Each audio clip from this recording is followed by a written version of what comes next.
sou Viviane Soares, professora de História e vou conduzir a aula de hoje. O tema da nossa aula é relacionado às representações europeias no Novo Mundo. Vamos apresentar um pouco a respeito dos imaginários que foram feitos pelos europeus com relação ao Novo Mundo e espera-se que ao final dessa aula você consiga realizar a leitura de análise e fontes, relatos de viagens de cronistas dos impérios coloniais como Pero Vaz de Caminha, descobridores como Cristóvão Colombo e viajantes em geral. E com essa análise a gente visa a construção de uma narrativa histórica. Contextualizando, de qual momento da história nós estamos falando aqui, né? Então, nós vamos trabalhar entre os séculos XVI e século XVIII. Vamos falar no momento em que a gente tem um grande volume de informações com relação ao que poderia existir aí, né, do outro lado do oceano, que a gente chama de Novo Mundo. Ao tratar de Novo Mundo, a gente está tratando mais especificamente da América. Ao tratarmos, então, da era moderna e pré-moderna também, que é o contexto que a gente vai falar, tanto pré-moderna, a era moderna e pós-moderna, a gente está falando de um período de uma série de transformações. Transformações no modo de pensar, transformações na ciência, um grande desenvolvimento tecnológico e todos esses avanços, eles tornam possível uma maior compreensão do mundo como um todo e uma transformação na sociedade, nas questões culturais, né, na questão aí do pensamento científico de forma geral. Encurtar as distâncias, desvendar a natureza, lançar mares antes navegados, foram apenas uma das poucas realizações desse contexto que a gente está tratando, né, deste período histórico. A razão e a ciência se estabelecem como uma nova forma de ver o mundo. Vários imaginários foram criados a respeito daquilo que era desconhecido.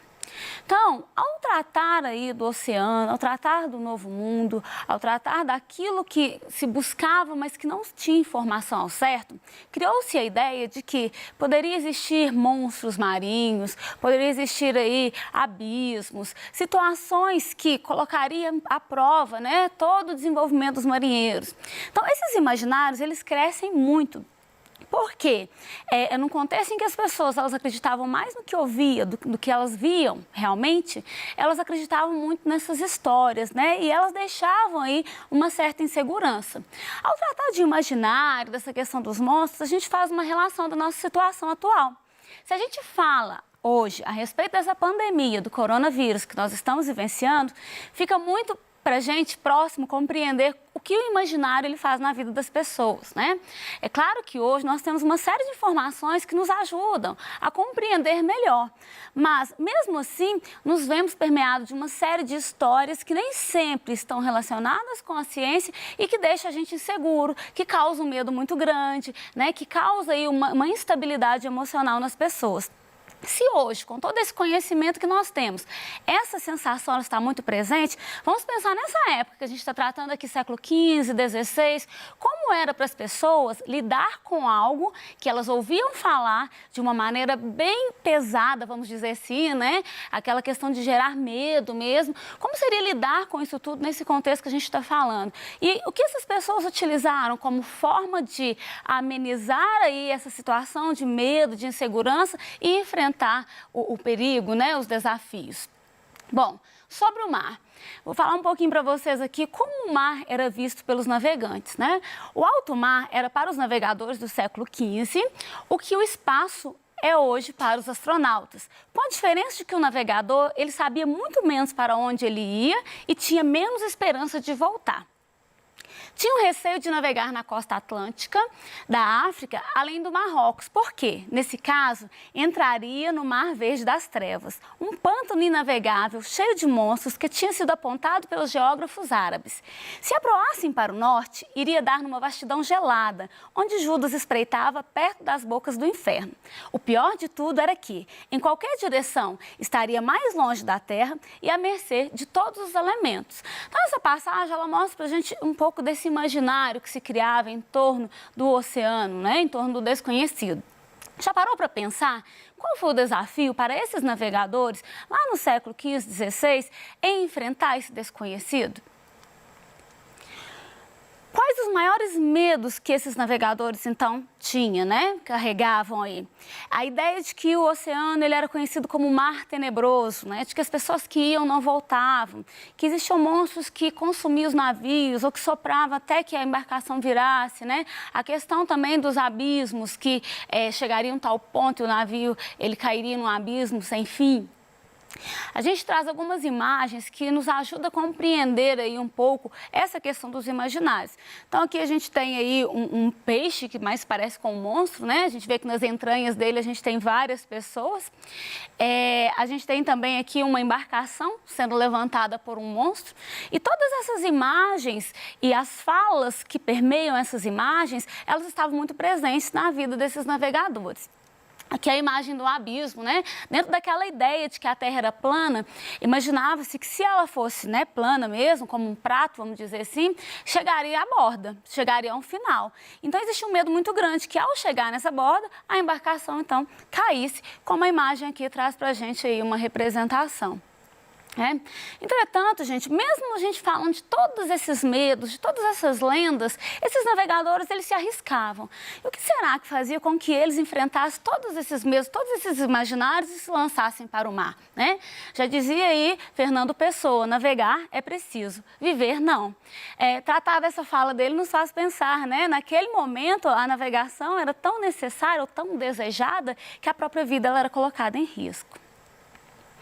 Pensando nessas motivações, né, do porquê das navegações, como é que eles se arriscavam tanto, a gente se volta para a questão do Oriente e as riquezas que esse Oriente oferecia. Então, muitos navegadores buscavam riqueza nesse Oriente, né, já que o comércio aqui era muito forte, e só que as rotas que levavam a essa região, as rotas mais fáceis, elas já estavam sendo dominadas, tanto por navegadores genoveses, venezianos, que controlavam aí a rota que passava aí pelo mar Mediterrâneo. Então, era necessário buscar um novo caminho para se chegar a esse Oriente. Então, essa busca desse novo caminho, as possibilidades de facilitação do comércio, de maiores lucros, ela serve como um incentivo maior para esses navegadores. Bom, a gente falou a respeito do incentivo ligado às especiarias, né, que eram condimentos, temperos, produtos aí aromatizantes, peles, né, num período em que a gente não tem, por exemplo, o uso de geladeira, né, eles precisavam de temperos, algo que contribuísse aí para a manutenção do sabor da carne, dos alimentos. Então, esses temperos, nesse contexto, eles eram muito valorizados. Então, as especiarias é um dos exemplos, mas a gente tem também como desejos aí, como busca, a questão de mais terras, a questão aí de fiéis para a Igreja Católica. E a gente tem também a conquista de mercado consumidor, que é ter para onde vender os produtos. Bom, o primeiro povo que se propôs a explorar o oceano foram os portugueses, por uma série de questões. Os portugueses eles já haviam passado por um processo de centralização do poder, né, de formação de uma monarquia centralizada. Eles tinham experiência náutica, experiência na construção de embarcações. Então, todos esses fatores, a acumulação de capital também é muito importante a gente citar, isso contribuiu para que eles se lançassem nas navegações. Mais tarde, nós vamos ter os espanhóis, que também já vão ter passado por esse processo de centralização. Os espanhóis demoram um pouco porque eles precisam aí expulsar os muçulmanos que estão dominando a região, né? Então eles passam por um período que é chamado de reconquista e só aí eles se fortalecem politicamente falando e podem também se lançar às navegações. Então, um dos pontos importantes neste contexto, a gente tratar aí do Novo Mundo, é a chegada de Cristóvão Colombo, né? Que ele vem amando ou patrocinado, melhor dizendo, pela Espanha, embora ele não era espanhol, ele era um genovês, mas ele chega ao que a gente chama hoje de Novo Mundo, né? Então ele vai chegar nas terras que mais tarde foram batizadas de América. É interessante a gente pensar que Cristóvão Colombo fez essa viagem em meio a todos aqueles imaginários que a gente já tratou, né? A questão de monstros, a questão de se existe ou não um paraíso do outro lado, né? A ideia de criaturas fantásticas, sereias, todas elas foram ultrapassadas para que essa viagem fosse possível. Nessa imagem, a gente tem retratado aqui um pouco desse imaginário, né? Então, são pessoas que estavam com a cabeça no peito, né? Pessoas com cabeça de animal, homens com um pé só, que se equilibravam em um enorme pé, né?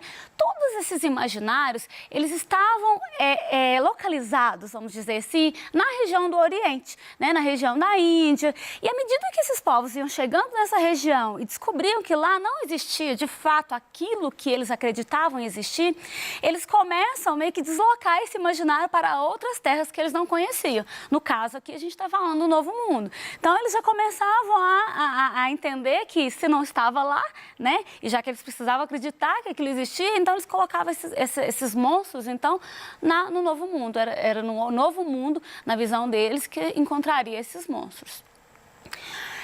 O Novo Mundo, ou continente americano, então, passa a ser o reduto, onde estariam aí todos esses seres que habitavam o imaginário europeu.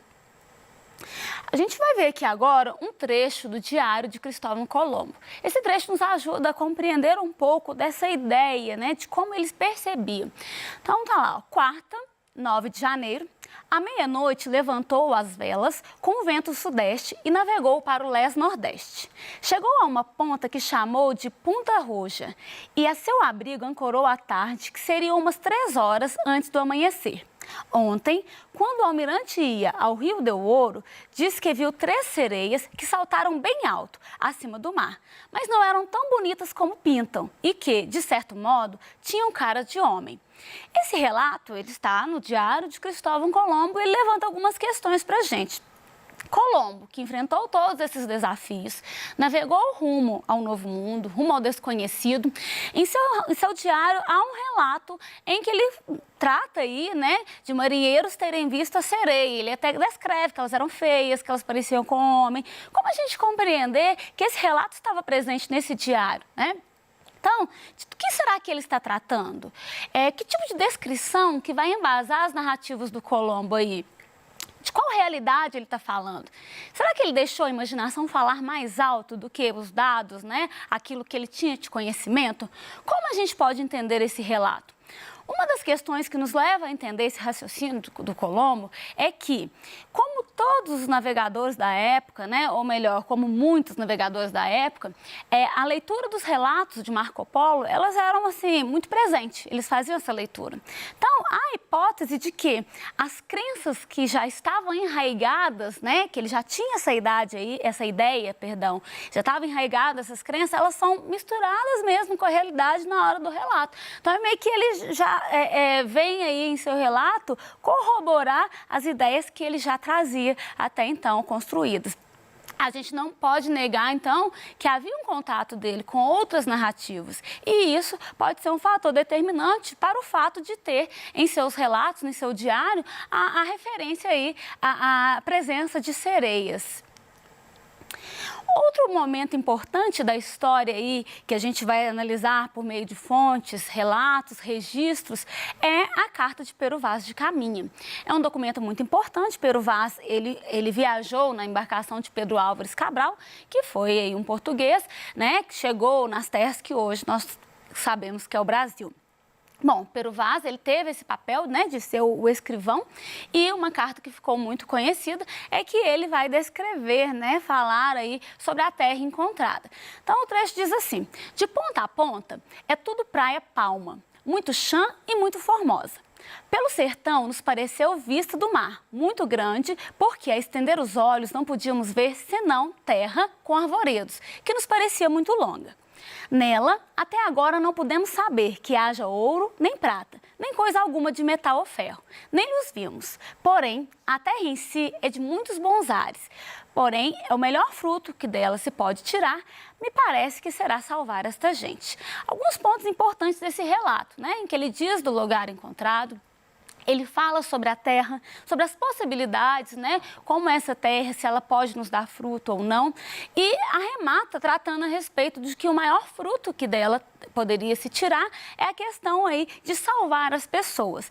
Aí a gente sempre pensa, do que ele está dizendo, né? Salvar quem? De quê, né? Ou como? Ele está tratando da questão da religiosidade, né? Entendendo que os povos que viviam ali eram povos sem salvação, eram povos que estavam distantes de Deus. E aí a gente vê bem claro a questão da imposição cultural, né? Entender aí que o que a Europa tinha como base, com seus preceitos religiosos e culturais, deveria ser um padrão. Então, nessa visão, entendia-se que ao colocar os seus modos para os povos nativos, estaria salvando essas pessoas.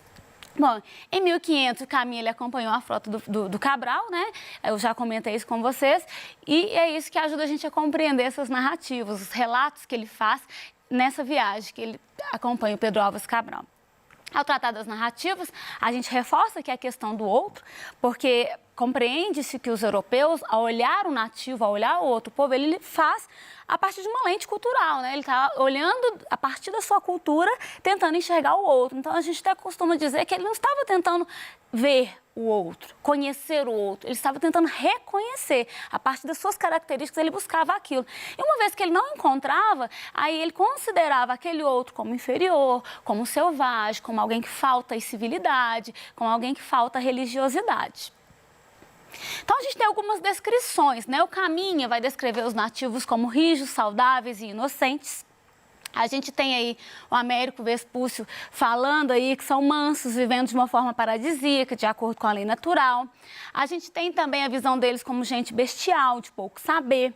A gente tem de Manuel da Nóbrega, né, que é um padre jesuíta, que vai falar que eles são cães em se comerem, em se matarem, são porcos nos vícios e nas maneiras de se tratarem. Então, todas essas narrativas, elas trazem um pouco dessa questão cultural que a gente diz aqui, né, desse etnocentrismo por parte dos europeus. A gente tem aqui mais uma imagem que ela retrata uma cena que foi tratada como cena de canibalismo, mas a gente sabe que, em se tratando de indígena, não se trata de canibalismo, uma vez que isso não faz parte da dieta deles, comer a carne de outro índio. A gente chama isso de ritual antropofágico, que é, a partir de uma guerra, né, eles devorarem a carne do inimigo naquela ideia de que eles estão devorando, na verdade, as suas qualidades, a sua valentia, a sua braveza. Ainda dentro dessa questão de aculturação, a gente traz aqui uma imagem da primeira missa, né, que deixa nítido a ideia de salvar pessoas e, ao mesmo tempo, deixa também compreender a questão do distanciamento. É uma imagem encomendada, então a gente sabe que, ao pintar, procuram criar aí uma ideia de harmonia, como se os nativos estivessem, de alguma forma, tentando interagir com a primeira missa, mas se a gente buscar, né, mais fontes, mais documentos, a gente compreende que não é um processo tão harmonioso, né? É um processo que ele vai gerar uma série de desgastes. Vamos ver por dentro do assunto algumas questões, né, para a gente poder reforçar o que foi dito até aqui. Então, a primeira questão, a gente tem aquele mesmo trecho que eu já li a respeito do relato de Pero Vaz de Caminha, que fala lá, né, que se pode melhor encontrar e salvar as pessoas da região. Uma questão. A Carta de Pero Vaz de Caminha permite entender o projeto colonizador para a nova terra. Nesse trecho, o relato enfatiza o seguinte objetivo. Letra A.